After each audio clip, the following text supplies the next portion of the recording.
días, son las 9 de la mañana con 8 minutos. Bueno, el Alexis se pasó un tiempito y a mí me parece importante, ¿no? Porque realmente voy a hablar del mismo tema, voy a empezar hablando del mismo tema. Más adelante vamos a hablar de proyectos y propuestas ciudadanas para la inseguridad. Luego estará nuestra compañera Evelyn Caiza también, que se ha dirigido a la comunidad donde está la Radio Pichincha, en las calles, con la gente, con la ciudadanía. Y por último, la Gaby Cruz también nos acompañará con un resumen de noticias, ¿no?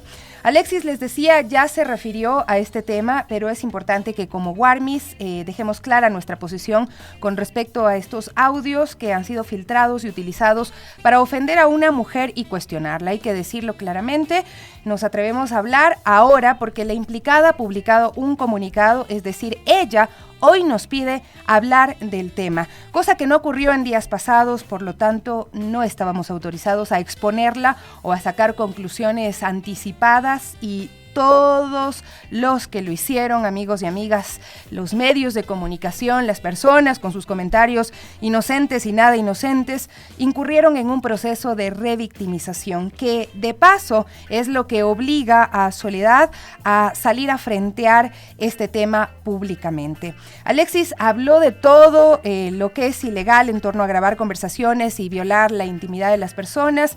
¿Qué dice el COIP sobre el tema? El artículo 178 habla de violación a la intimidad.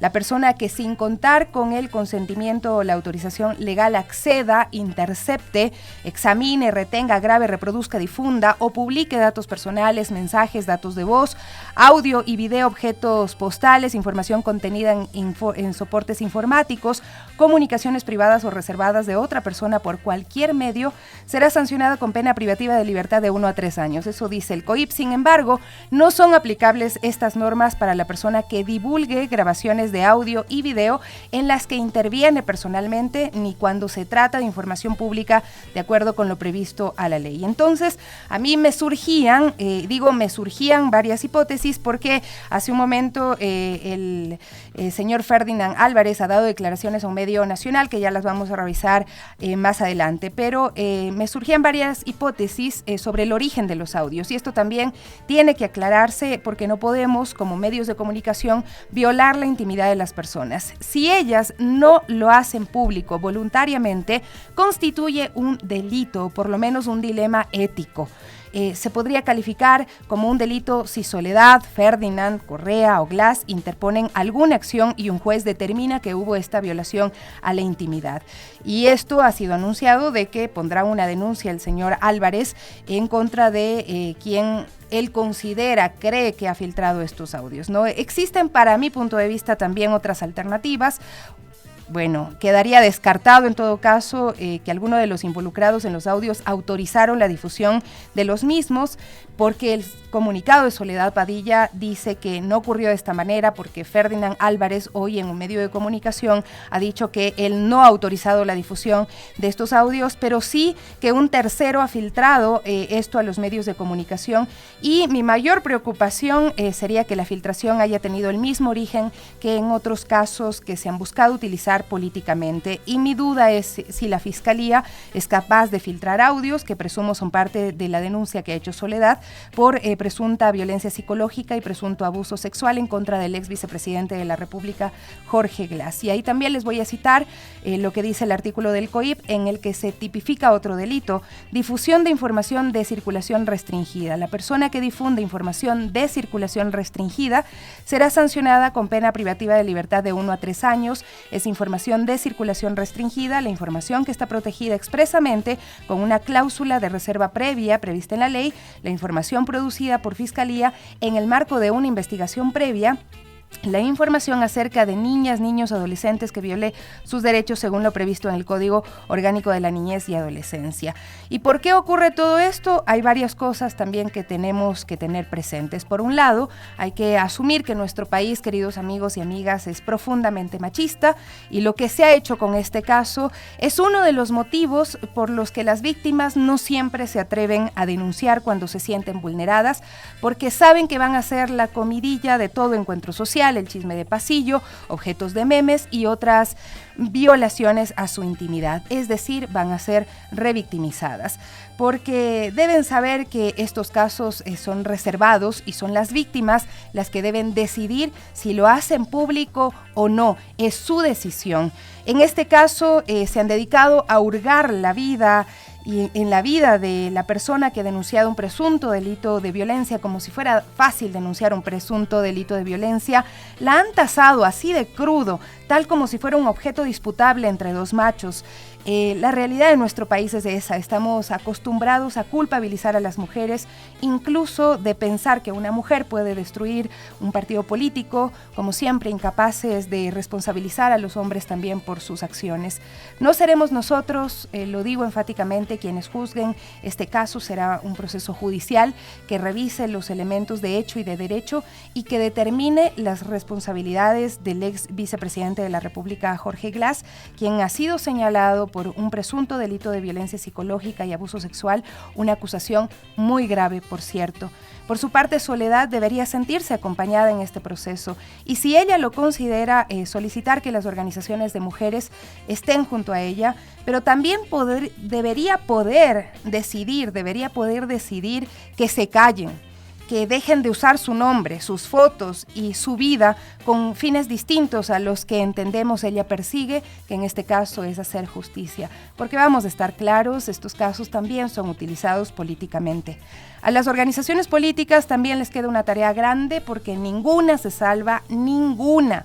Y en realidad en nuestro país ninguna estructura, si hablamos de iglesias, si hablamos de instituciones, si hablamos de sitios de trabajo, ninguna se salva de tener raíces patriarcales y machistas, y ya va siendo hora de que se hagan ver y ojalá se curen de este mal que nos afecta a todos y todas.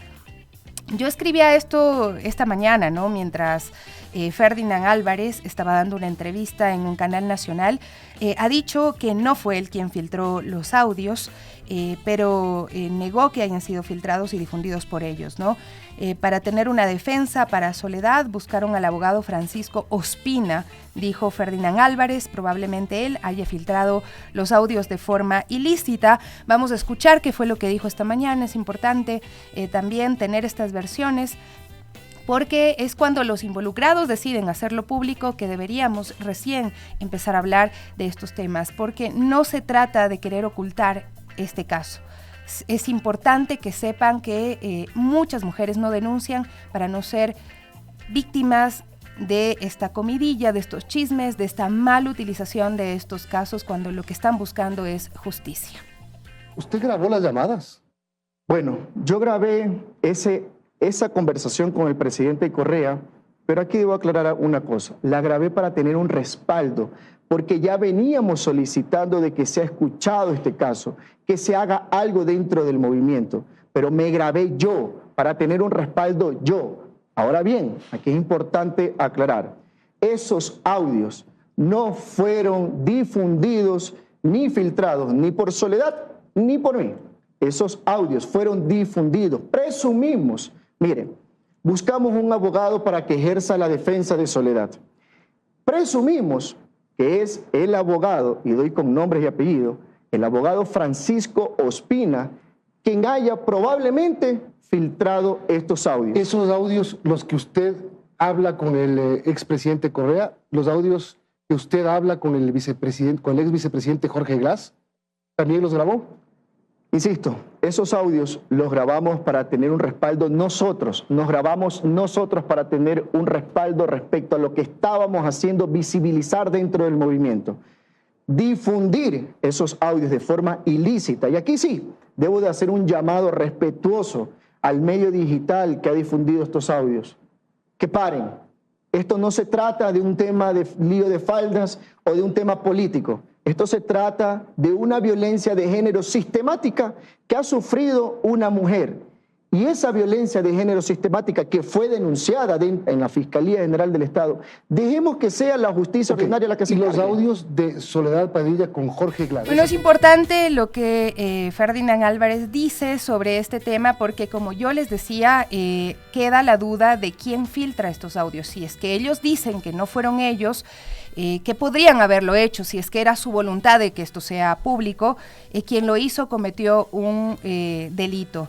Y Ferdinand Álvarez ha dicho que las filtraciones van a denunciarlo en la Fiscalía y también en el Consejo de la Judicatura. Y yo presumo ahí lo que les decía anteriormente, que a mí me parece que muchas investigaciones que son reservadas son mal utilizadas también desde la propia Fiscalía, que ha tenido como costumbre también filtrar audios a medios de comunicación para respaldar sus investigaciones, para buscar apoyo, para generar presión política, pública, yo qué sé.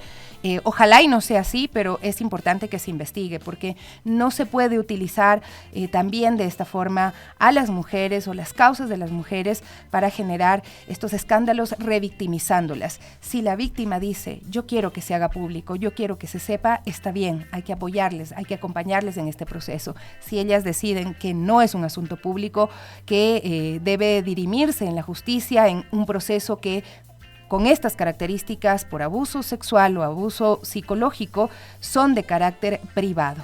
9:18 o reservado más bien, me permito corregir la palabra, no privado, sino de carácter reservado. 9:19. Vamos a hacer una pausa, queridos amigos y amigas.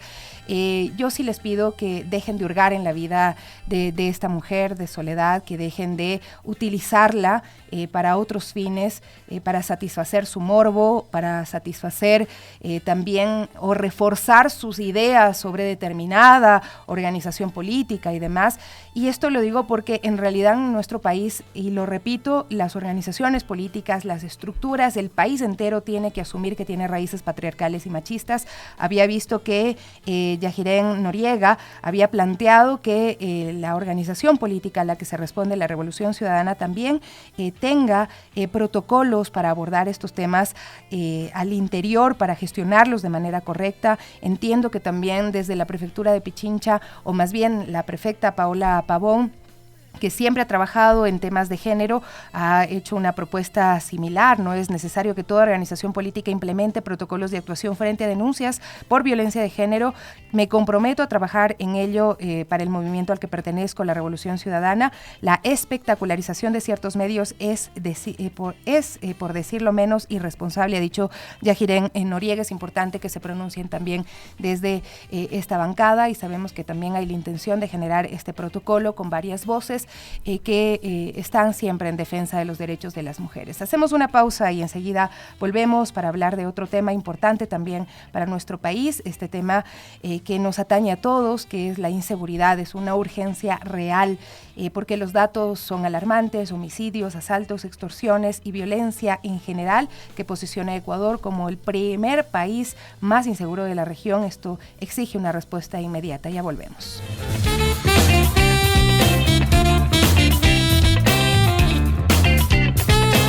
9:22. Vamos a saludar en este momento a Marcelita Arroyo, coordinadora nacional del Observatorio de Seguridad Humana, y este encuentro internacional para la seguridad ciudadana se va a realizar en los próximos días. Por eso queremos conversar acerca de esta urgencia que tiene nuestro país, que no puede abordarse a medias, es cierto, necesita mirarse desde muchas aristas, pero sobre todo tener una visión ciudadana. Bienvenida, Marcelita, qué gusto.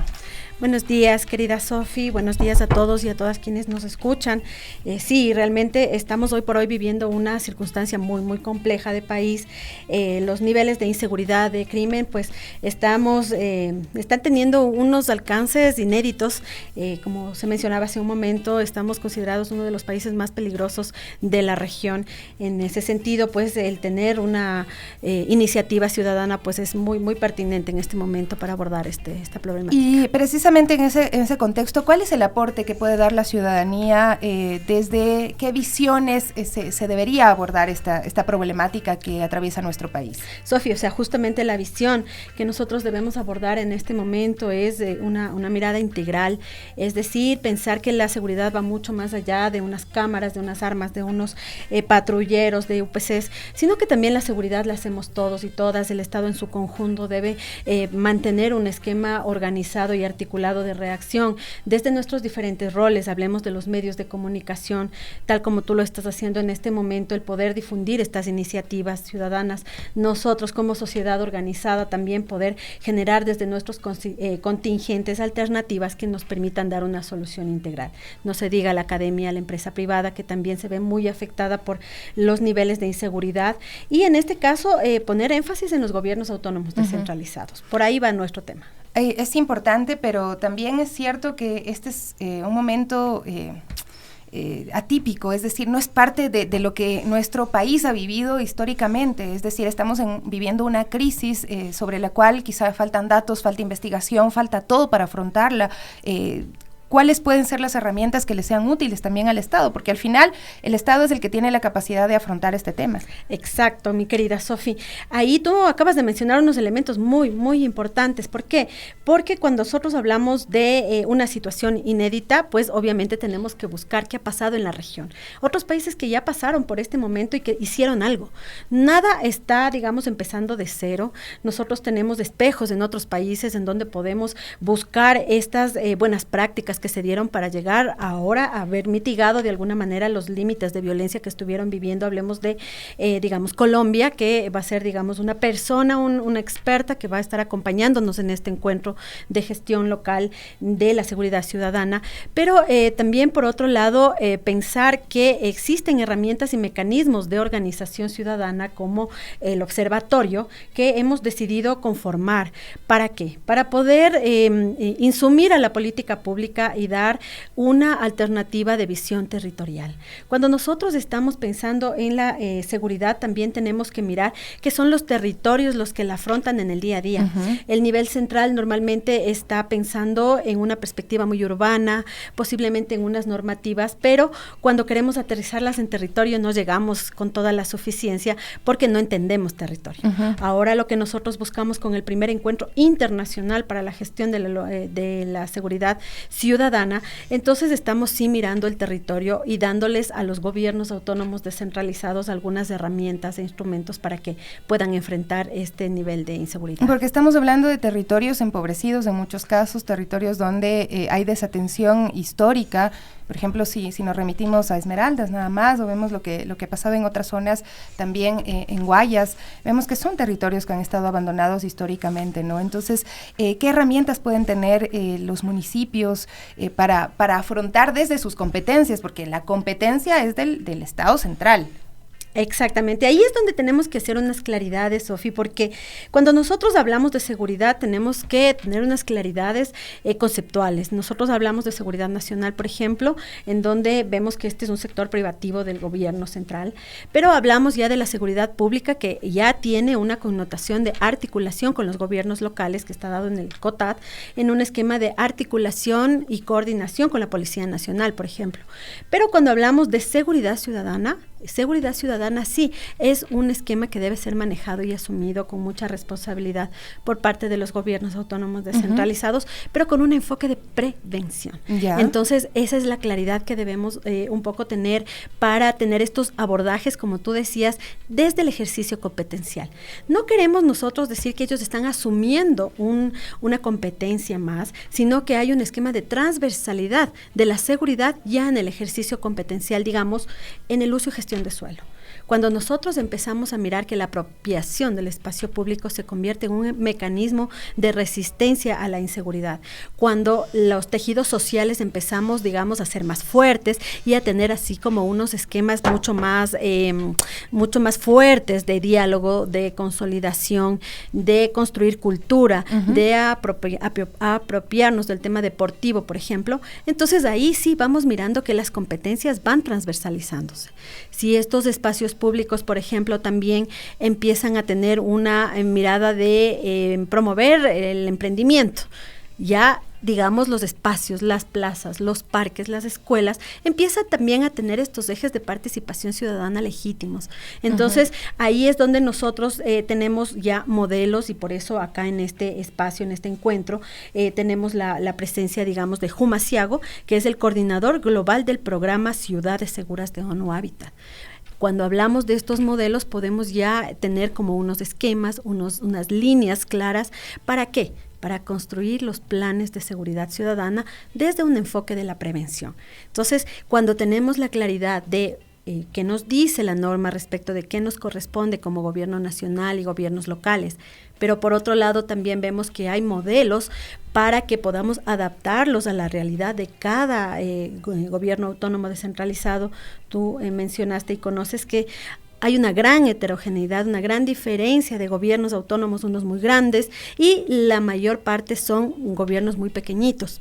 Entonces, también es importante pensar que la política debe estar enfocada a acciones un poco más mancomunadas, más de conjunto. Entonces, hay varias formas de poder, digamos, territorialmente afrontar la inseguridad, pero por eso buscamos que desde el Observatorio de Seguridad Humana tengamos estos espacios de aprendizaje como un, digamos, una primera acción de convocatoria, porque este observatorio justamente tiene una visión más sostenible. Este observatorio, ¿cómo está constituido? Cuéntanos un poquito acerca de esta visión que también tiene el Observatorio Ciudadano de Seguridad Humana. El observatorio tiene un objetivo fundamental que es insumir la política pública de seguridad humana. Primero partiendo que el concepto normalmente no es muy difundido porque estamos hablando más de las otras temáticas de seguridad humana, seguridad pública y seguridad ciudadana. Pero el tema de seguridad humana está abordado en el artículo 393 de la Constitución. Y ahí es donde nosotros vamos mirando que sus aristas van involucrando más al tema de prevención y al tema de involucramiento social, de todos los elementos más transversales, de construir una cultura de paz. Por eso justamente el eslogan, digamos, de este encuentro es por una cultura de paz.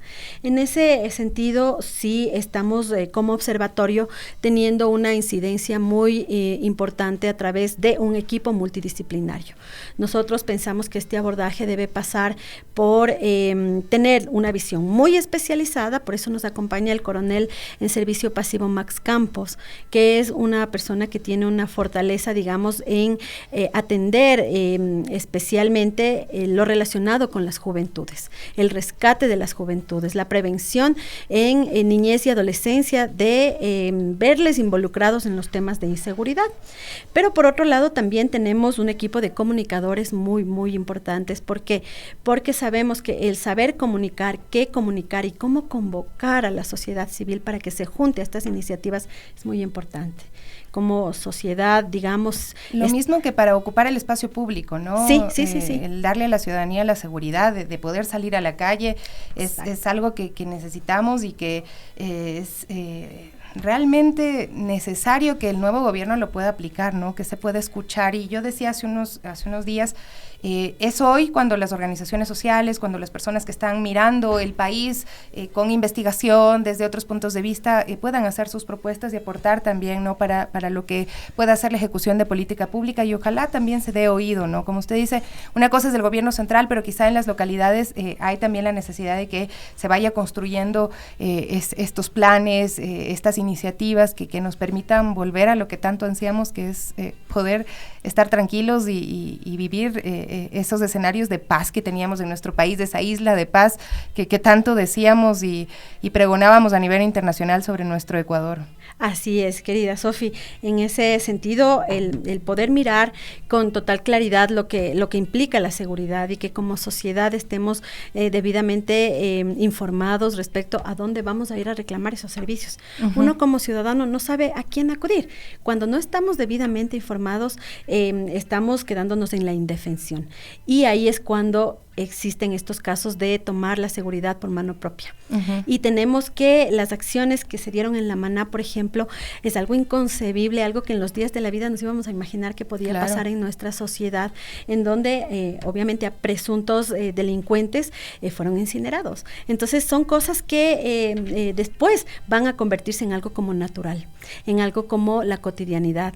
Por eso es súper importante, como tú mencionabas, que ahora que estamos viviendo ya una nueva etapa de un presidente electo, que haya pues ya la consolidación de esa voluntad que él ha mostrado. Por eso lo hemos invitado abiertamente. Él tiene su carta de invitación a participar en este espacio a través de su delegado, obviamente. ¿Por qué? Porque aquí vamos a tener, digamos, estas personas expertas con quienes vamos a poder generar una red de contactos importantes. Imagínense, está ONU Habitat, está la presidenta mundial del programa CEPTED, justamente, que es un sistema de prevención a través través de la gestión ambiental en las ciudades. Estamos teniendo también la presencia de un experto en ciberseguridad para poder nosotros entender qué es lo que pasa con la seguridad ciudadana a través de cuidar los esquemas de ciberataques, qué pasa con la seguridad financiera, qué pasa con la seguridad de la infraestructura crítica. Es decir, en este espacio vamos a poder tener una diversidad de temáticas para que los gobiernos autónomos descentralizados puedan también generar una red de contactos, porque solamente generando confianza y sabiendo que no estamos solos, vamos a lograr superar. Marcelita, nada más para finalizar, ¿cómo pueden participar quienes deseen hacerlo o es cerrado por invitaciones? ¿Cómo es el tema de este encuentro internacional para la gestión local de la seguridad ciudadana? Este encuentro se va a realizar en la Pontificia Universidad Católica del Ecuador, es un evento gratuito, tiene un esquema de participación presencial y también un esquema de participación virtual. Pueden acercarse, digamos, dirigirse a nuestra página de fanpage de la red GESODEL y también de la red del Observatorio Ciudadano de Seguridad Humana. Ahí están los links para que puedan inscribirse, igual en las redes de la Universidad Católica. Siempre es importante saber un poco más y entender un poco más lo que está ocurriendo en nuestro país. 26 y 27 de octubre en la ciudad de Quito, en las instalaciones de la Facultad de Ingeniería de la PUCE. Muchísimas gracias por acompañarnos el día de hoy en este espacio de las WARMIS. Conversábamos con Marcelita Arroyo, coordinadora nacional del Observatorio de Seguridad Humana, acerca de este encuentro internacional para la seguridad ciudadana. Muchas gracias. Muchísimas gracias, Sofi. 9:35, hacemos una pausa, ya volvemos enseguida. Estará la Evelyn con nosotros. 9:37, vamos a saludar en este momento con Evelyn Caiza. Ella se encuentra en el sector de la avenida Colón, ¿no? Hay ahí pues también algunos inconvenientes que han registrado los ciudadanos y ciudadanas que están a la espera de que se pueda finalizar con esta obra. Y veamos qué nos cuenta Evelyn. ¿Cómo estás? Buenos días, te escucho. Tenemos alguna dificultad con la imagen, sin embargo, pues estamos prestos para escucharte acá en las WARMIS.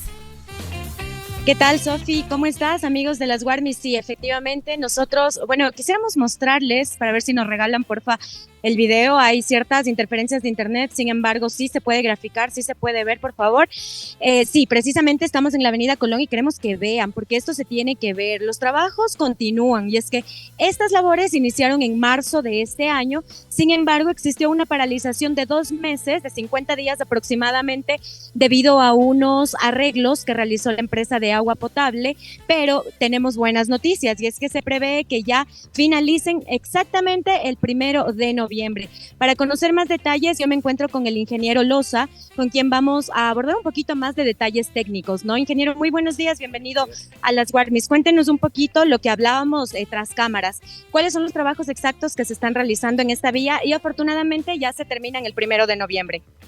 Buenos días. Sí, el trabajo que se ha hecho acá en toda la avenida Colón, desde la 12 de octubre hasta la avenida América, es colocar hormigón rígido en todo el ancho de la avenida Colón, los 2 carriles, que es 7.50 por el un lado y 7.50 por el otro lado, y una longitud total de 2 kilómetros. ¿En qué se distingue este hormigón del otro material de repavimentación? Bueno, el otro es el asfalto, ¿no? Entonces, obviamente, el asfalto tiene un menor tiempo de durabilidad en relación al hormigón, y lógicamente por eso es lo que el municipio de Quito en la mayoría de calles de la ciudad está tratando de hormigonar, de utilizar este hormigón rígido por la durabilidad que tiene en beneficio de los moradores y del transporte en general. ¿Cuánto dura este hormigón? Sabemos que tiene un tiempo de vida o de utilidad mucho más largo. Sí, aproximadamente está un tiempo de 20 años de durabilidad. Okay. Ahora conversábamos que el tiempo de repavimentación estaba previsto para 6 meses, pero se alargó 2 meses más debido a trabajos de otra empresa. Sí, nosotros empezamos el 13 de marzo y el plazo inicial del contrato eran de 6 meses, pero tuvo que intervenir la empresa de agua potable para hacer algunos arreglos concernientes al agua potable mismo. Entonces tuvimos 2 suspensiones, entre las 2 suspensiones sumó más o menos 50 días, por lo tanto se alargó también nuestro plazo y está por terminarse el 1 de noviembre. Listo, ya está súper seguro que se entregará el 1 de noviembre. Sí, ya estamos en la última semana, falta unos 10 días más. En estos 10 días haremos lo que es estos empates entre el hormigonado y el asfalto de los cruces de las vías y lo que es señalización. Ingeniero, acá una preguntita un poco más allá de los labores. ¿Usted cómo ha visto que le afectó esto a la ciudadanía? Tal vez la movilidad, a los peatones, a los negocios de acá también, que ya mismo vamos a conversar también. Sí, lógicamente el cierre de una avenida tan importante como es la Avenida Colón, obviamente iba a causar molestias a lo que es el tráfico y si es que no hay el tráfico, obviamente no hay la movilidad de los moradores y eso afecta a todos los locales comerciales. Pero como siempre se ha dicho, pues el hacer estos trabajos causa inconvenientes, pero posteriormente esos son los beneficios. Sí, así es. Ingeniero, muchísimas gracias y que le vaya muy bien en su día, que ya estaba un poquito de apuro el ingeniero. Y bueno, mientras esto pasa, vamos nosotros a conversar también con los vecinos, con la gente, para saber cuál es el sentir del otro lado, ¿no? Para ver cómo les ha afectado en los negocios o tal vez no. Precisamente acabamos con un vecino que tiene su puesto de empanadas para que nos cuente cómo le va. Mi vecino, muy buenos días. Estamos en vivo para Radio Pichincha. ¿Usted vende acá sus empanadas todos los días? Sí. ¿Desde cuándo vende? Desde hace como unos 3 años. Ya, y usted vio cuando empezaron estos trabajos de repavimentación, ¿cierto? Yo le quiero preguntar, ¿le ha afectado en las ventas o ha ido todo normal? Sí ha afectado bastante por lo que estaban con el polvo y todo eso. Aparte del tiempo, el polvo, ¿cierto? A ver, ¿cuántas empanadas o cuántos bolones vendía usted antes y ahora cómo está? Exactamente, empanadas unas 120 y bolones unos 90 a diario. Se redució a 80 empanadas y 80 bolones. Y eso que estamos al frente de la UDLA, ¿no? Hay que mostrar esto también, es importante este dato, que son varios estudiantes que vienen a desayunar, que vienen a almorzar, quien no ha sido universitario y se ha cruzado a comer estas deliciosas empanadas, los chicos también están acá. Mi vecino, ¿le han sabido dar alguna respuesta? Tal vez las autoridades, alguien se ha acercado a conversar con usted para conversar tal vez de esto. No, de ninguno, no. Ya, ¿y el polvo cómo le está afectando? Vemos que usted tiene su vidrio, todas las medidas de seguridad, pero ¿qué tuvo que implementar para que el polvo no contamine mucho los alimentos? Lo que implementé fue solamente cambiarme de lugar en la parte de atrásito hasta que acabaran la repavimentación. Y de ahí, ya cuando ya acabaron, ya me pasé al puesto de acá, que es aquí donde estaba yo. Nos han informado que ya se terminan estos trabajos el próximo 1 de noviembre, es decir, la otra semana. ¿Contento con esto? Claro que sí, ¿para qué? Gracias a Dios. A ver si suben un poquito más la venta. Muchísimas gracias y muchos éxitos. Ya después del reporte venimos a pegarnos un boloncito. Vamos a ver qué nos dice, si es que algún estudiante nos quiere regalar unas palabras. ¿Cómo estás? Buenos días para Radio Pichincha. Tú estudias acá en la UDLA, ¿cierto? ¿Cómo te han afectado estos trabajos? ¿Cómo has visto que se ha demorado más el tiempo? Estaba previsto que se demore 6 meses, pero se ha demorado casi 9. Yo vine a conocer la universidad mucho antes y empezaron a hacer esto, ¿no? Y ahorita sí me afecta porque mi mamá me deja como que en la otra cuadra y me toca caminar y aparte, antes con mis amigos nos tocaba dar toda una vuelta para poder entrar. Entonces sí afecta a los estudiantes. ¿Y eso les afectaba? Tal vez llegaste alguna vez atrasada, algún compañero tuvo algún inconveniente. Y ajá. A mí se me manchan los zapatos, pero bueno, ya. Sí. Te brea. Sí, entonces ya, eso. Ya, ok, muchísimas gracias.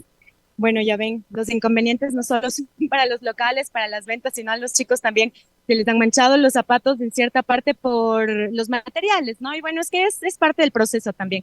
Es normal, queremos que vean que esto ya es como lo último que se está realizando. Reiterarles esta buena noticia que ya se terminan los trabajos del 1 de noviembre. Acá la gente continúa circulando, los buses también. Esto es la Avenida Colón entre el Redondel de La Coruña y la Avenida 6 de Diciembre, que es la que se encuentra abajo, mi querida Sofi. Eso es lo que les podemos contar hasta el momento acá. Estamos cerquita y sí, realmente cerquita. Genera inconvenientes, pero bueno, esperemos que el 1 de noviembre, ni un día más, ni uno menos, o mejor si es uno menos, se pueda ya entregar esta obra para que la ciudadanía pues pueda tener mayores facilidades para movilizarse en este sector. O sea, estaríamos a días, 6, 7 días de que se entregue esta obra en pleno feriado, así es que bueno, estamos pendientes. Cuidado y se te ensucian los zapatos. Ya se nos fue la Eve. Bueno, muchísimas gracias, Evelyn Caiza, que está en este sector de la capital, contándonos un poquito cómo está trabajando el municipio en esta obra que tenía retraso y que obviamente genera inconvenientes a la ciudadanía. La Gaby Cruz está conmigo ya en esta mañana. Hola, mi Gaby, buenos días. Buen día, mi Sofi, buenos días, amigos y amigas de Radio Pichincha y de las Guarmis. Sí, yo también sí me he visto afectada en esa zona, sí. Y es porque sí vengo algunos días en Ecovía y claro, uno se queda en la parada de la Colón y ya se quedaba como, ¿y ahora dónde voy? Porque la vía estuvo cerrada mucho tiempo y claro, la gente se quedaba en la parada de la Orellana para subir por los buses que estaban viniendo por allá, pero recordemos que también la estación de la Orellana estuvo cerrada mucho tiempo. Claro. Entonces sí era bastante complicado porque o tocaba quedarse en paradas súper alejadas y buscar qué bus viene a estas zonas, o sea que subía. ¿Y desde ahí venías caminando? A veces sí, pero por eso mismo hay que prever y salir con tiempo, porque a veces si uno sale al corre-corre ya no hay manera. Ya no llega. La Gaby es súper puntual, ella es previsiva, así es que la abuelita. Exactamente. Sí. Eso es bueno poder saberlo y poder contar siempre con la Gaby acá en este espacio. 9:46 minutos, 9:46, y vamos a revisar información. Lastimosamente tenemos que hablar de estos temas. Es parte, lo digo, lo repito, nuestro país es profundamente machista, patriarcal, aunque digan lo que digan, hay muchas noticias de este tipo que lastimosamente tenemos que darlas, ¿no? El día de ayer se conoció la sentencia del ex asambleísta Peter Calo, 19 años de cárcel por el delito de violación. Así es, por unanimidad del Tribunal de la Corte Nacional de Justicia, integrado por los jueces Felipe Córdoba, Rita Bravo y Luis Rivera, sentenciaron al ex asambleísta Peter Calo a 19 años de prisión como autor directo del delito de violación. Bueno, el sentenciado también deberá cancelar $10,000 como reparación integral a la víctima y pagar también una multa de 600 salarios básicos, que es alrededor de $270,000. Ayer había también algunas voces que criticaban y cuestionaban mucho el sistema de reparación que tiene el Estado, porque estos $10,000 son la reparación integral a la víctima, los $270,000 son una reparación integral al Estado. El Estado se considera ofendido y esta es la multa que se paga al Estado. No lo recibe este dinero la víctima, lo cual es pues sumamente cuestionable, porque quien más ha sufrido y está pasando por un momento muy complejo es definitivamente una víctima en estos casos, ¿no? Y había algunos juristas que ponían que en la reparación, en algunos casos se les ocurría que, por ejemplo, la sentencia ya era una reparación, ¿no? Mientras que hay otras consideraciones que vemos, como en este caso, 600 salarios básicos unificados que deberán ser pagados al Estado. Los magistrados ordenaron también la suspensión de los derechos de participación para Calo y dispusieron el tratamiento psicológico para la víctima, así como le ratificaron las medidas de protección. Esta decisión la adoptó el tribunal luego de valorar las pruebas presentadas por la Fiscalía. Sí, así es. Fiscalía presentó 20 pruebas entre testimonios, pericias, documentos para sustentar esta acusación en contra del ex legislador. Sin embargo, no se conocen los detalles sobre el caso, ya que por tratarse de un delito de carácter sexual se lo tramitó de manera reservada. Así es, estos delitos, vuelvo y repito, son reservados. No tendríamos por qué nosotros saber los detalles, sino los jueces, quienes están llamados a dictar justicia para las víctimas de este tipo de violencias, ¿no? Recordar un poco los hechos. Peter Calo fue investigado por la violación de una joven de 19 años que estaba embarazada. Él interpuso varios recursos legales para intentar defenderse en libertad, pero ninguno lo favoreció. El pasado 26 de abril, el ex legislador fue detenido en delito flagrante en un hostal de Quito, ubicado cerca de la Asamblea Nacional. Un día después se le calificó la flagrancia, si bien al inicio se le dictó medidas alternativas, la prisión preventiva, como la prohibición de salida del país, la presentación ante la autoridad 2 veces por semana, el uso de grillete electrónico y la retención de fondos de $400,000. Eso cambió por pedido de la Fiscalía. Así es, la entidad apeló ese primer fallo y otro tribunal le dictó el 15 de mayo la prisión preventiva. Apenas se enteró de esta decisión, el ex asambleísta se fugó, pero ese mismo día fue capturado y fue ahí cuando la jueza nacional, Daniela Camacho, le ratificó la prisión preventiva. En esa época se señaló que Calo ofreció un cargo público a la víctima e incluso por ese caso la entonces legisladora Blanca Sacancela presentó en la Asamblea Nacional una denuncia por supuesto tráfico de influencias. Ha llamado la atención también que uno de los actores que se ha pronunciado en torno a esta sentencia es Leonidas Issa, presidente de la CONAIE. Así es, él calificó este hecho como una persecución política y adelantó que lo llevaría a las cortes internacionales. ¿Qué dijo él exactamente? No es que ha cogido en la calle y haya violado como están pretendiendo. Fueron 3 meses de una relación. Vamos a apelar. No podemos aceptar como normal que la justicia funcione de esta manera. Bueno, esas fueron parte de sus declaraciones, que realmente nos ha sorprendido. Es importante que entendamos cómo se tramitan estos casos. Obviamente, el sistema judicial de nuestro país a veces nos decepciona. Tenemos muchas dudas, inquietudes sobre si lo que hacen está en derecho o no está en derecho, pero estamos hablando de una chica de 19 años que ha denunciado una violencia sexual, una violación, que estaba embarazada, que además también ha denunciado que pues le ofrecieron un cargo, entre otras cosas, y ya hay una sentencia que si es que se apela, seguirá en tratamiento durante un tiempo más. Mientras tanto, Peter Calo permanece en la cárcel 4, así es que bueno, es otro tema que hay que discutirlo. En nuestro país no podemos seguir defendiendo casos de violencia machista, por favor, no podemos avalarlos desde ningún punto de vista. Mi Gaby, vamos a revisar otros temas de lo que pasa en nuestra localidad.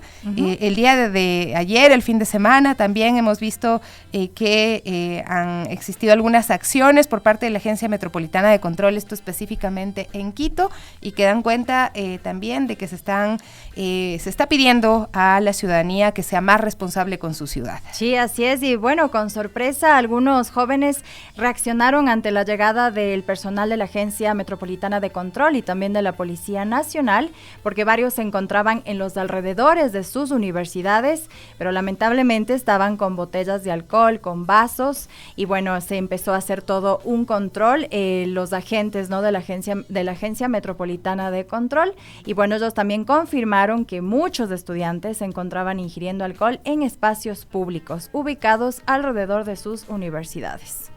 Esto ya lo habían alertado también nuestros oyentes desde hace un buen tiempo, y bueno, pasaba por alto que se vuelven bebederos los exteriores de algunas universidades, ¿no? Así es que con el apoyo de entidades municipales y gubernamentales se retiró y sancionó a quienes se encontraban libando en los alrededores de las universidades. El expendio y consumo de alcohol en espacios públicos tiene una sanción económica de $112.50, de acuerdo con datos de la MC, es decir, el 25% de una remuneración básica. Hubo un video compartido por la Agencia Metropolitana de Control donde se mostraba a los jóvenes que mostraron sus termos para que se revise si había alcohol en el interior. Algunos jóvenes arrojaron el contenido de las botellas al piso para evitar problemas, pero bueno, se pudo verificar que sí estaban consumiendo también bebidas alcohólicas. Sí, bueno, también otro de los objetivos de estos operativos es verificar que los establecimientos comerciales que están en los alrededores de las universidades cuentan con la licencia metropolitana única para el ejercicio de actividades económicas, porque hay que decirlo, lamentablemente hay lugares que venden, ¿no?, que venden de manera ilegal, con tal de vender obviamente para los jóvenes, y esto tampoco es permitido. Así que esto es lo que está haciendo la Agencia Metropolitana de Control en varios sectores de la ciudad, específicamente en universidades. Seguro a algunos les molestará, ¿no? Porque sí, es como cuando los padres le dicen al hijo, no puedes beber, o te ponen reglas y no te gusta que te pongan reglas, ¿no? Crees que puedes hacer lo que quiera, pero hay una corresponsabilidad social. Las calles no son bebederos. Si quieren tomarse una cervecita, cualquier cosa, tienen que buscar un espacio que sea adecuado para ello, o en sus viviendas por último, pero realmente no se puede convertir la ciudad en un bebedero público. 9:54, se esperan unas obras también en la zona y en el sector de Calderón. Y mi Gaby nos va a contar de qué se trata. Sí, así es, y la empresa pública metropolitana de movilidad y obras públicas, LEMOP, anunció el inicio de la construcción del esperado Parque Calderón número 3 al norte de la capital. Y este proyecto, que abarcará 2 hectáreas de terreno municipal, representa un hito significativo para más de 400,000 personas en la zona. La inversión referencial para esta construcción del espacio no público es de aproximadamente $642,000 y se espera que esté finalizado en diciembre de este año, sujeto a las condiciones climáticas y logísticas como debe ser. Bueno, el parque, que ha sido una larga espera y un anhelo de la comunidad, ya que esta parroquia no cuenta con un parque grande para disfrutar con la familia, con las mascotas. Este lugar está destinado a convertirse en un lugar para que las familias y amigos se reúnan y disfruten de actividades al aire libre. Por ejemplo, Sofía Oña, una comerciante y moradora del sector, expresó su gratitud por la realización de este proyecto. Nos llena de orgullo que después de más de 20 años de lucha, por fin un alcalde nos hizo caso y decidieron darnos este parque que servirá para todos los moradores de San José de Morán, La Tola, Centinela Sur, San Juan de Calderón y otros barrios de esta parroquia, es lo que se ha dicho. También, bueno, este parque contará con varios espacios como canchas deportivas, camineras, accesos para personas con movilidad reducida, eso es muy importante, parqueaderos, mobiliario urbano, jardineras, iluminación ornamental. También tendrá 2 miradores, una zona de bailoterapia y juegos bien biosaludables, ¿no? Que es los que tienen ahora nuestros parques de la capital. Para que hagamos ejercicio, ¿ah? Sí. Estas instalaciones no solo enriquecerán la calidad de vida de los habitantes de Calderón, sino que también fomentarán la actividad física, el bienestar de la comunidad. Los juegos infantiles existentes en la zona están siendo rehabilitados y volverán a ser instalados, brindando un espacio seguro y divertido para los niños de la comunidad. Bueno, esta zona se pone bonita porque la ciudadanía merece realmente tener espacios para volver al espacio público. Hace un ratito hablábamos de seguridad ciudadana y decíamos lo importante que es volver a los espacios públicos, que estos espacios sean bien cuidados, que tengan seguridad, que tengan luz, que puedan realmente ser utilizados por la ciudadanía. Sí, esa es la idea siempre de, bueno, y ahora estamos viendo muchas obras también en las que se está fomentando, ¿no?, el uso de espacios públicos de manera positiva. Ya lo hablábamos anteriormente, como también se utilizan los espacios de manera negativa, y esto es muy positivo y también considerando la seguridad de todos los ciudadanos. Confiemos en que también la comunidad aprenderá a cuidar de este espacio, de este nuevo parque al norte de la capital, que es suyo, ¿no? Básicamente las autoridades lo hacen de ese modo, para la ciudadanía. Queramos muchísimo nuestra querida ciudad, nuestra carita de Dios.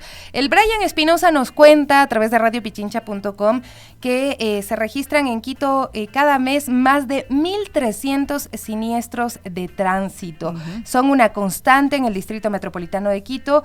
Según las cifras del ECU 911, son en realidad 1,387, mientras que cada día suceden 47 siniestros viales. Sí, en lo que va de este año, desde el 1 de enero hasta el 20 de octubre del 2023, ya se han reportado 13,867 accidentes que han dejado también personas fallecidas y heridas. Y de acuerdo con un informe del ECU 911, existe un incremento del 1,3% con relación al año pasado, cuando hasta la misma fecha se levantaron 13,691 alertas. Es un montón, muchísimos siniestros de tránsito todos los días. Ayer veíamos también las imágenes de un bus urbano que se pasaba por alto una luz roja y terminó matando a un joven que iba en una motocicleta, ¿no? Que estas imágenes de verdad que... lamentables y dolorosas. Sí. Y hoy en la mañana también, otro hecho lamentable en un bus en Conocoto,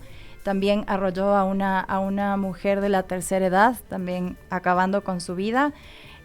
Son noticias muy dolorosas y que, o sea, dan cuenta realmente de la irresponsabilidad también al volante y lo que no debe pasar, porque son noticias muy dolorosas y no puede ser que tengamos cifras tan altas. Mira de que esto es viales. Prevenible, por eso hablamos de siniestros, ¿no? En realidad, solo la última semana en el Distrito Metropolitano de Quito se generaron 267 siniestros viales que fueron registrados por el Centro de Operaciones de Emergencia, el COE Metropolitano, ¿no? Y no paran estos siniestros, hablábamos ya de este caso, la Gaby nos cuenta otro más y todos los días más y más siniestros. ¿Qué se puede hacer? ¿Cuáles son las estrategias? Ayer también el alcalde de Quito, Pavel Muñoz, anunciaba que hoy, 24 de octubre, se presentará ante el Consejo Metropolitano las acciones sobre la seguridad vial. Tenemos que ir en un proceso de alianza estratégica sobre la avenida Simón Bolívar, decía, una inversión privada para el sostenimiento de la vía, entre otras estrategias que se están manejando y sí que deben ser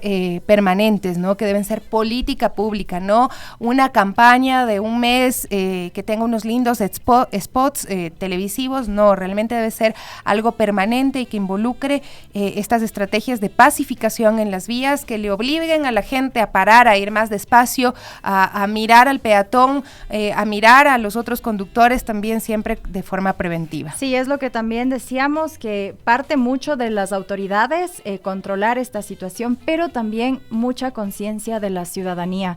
Debemos de evitar ir a exceso de velocidad, debemos respetar las señales de tránsito, estar pendientes de que nuestro vehículo siempre esté bien, de que no tenga algún fallo mecánico, respetarnos como conductores, como peatones, es responsabilidad de todos también. Bueno, amigos, ya nos despedimos, les agradecemos mucho por su sintonía. Creamos un canal en Las Guarmis, puede buscarnos como Las Guarmis para que se sumen y nos puedan contar un poquito sobre las necesidades de su comunidad. 10 en punto, nos vemos. Gracias, Gaby, gracias Carlitos, gracias Patito y a todo el equipo de Las Guarmis. Lindo día.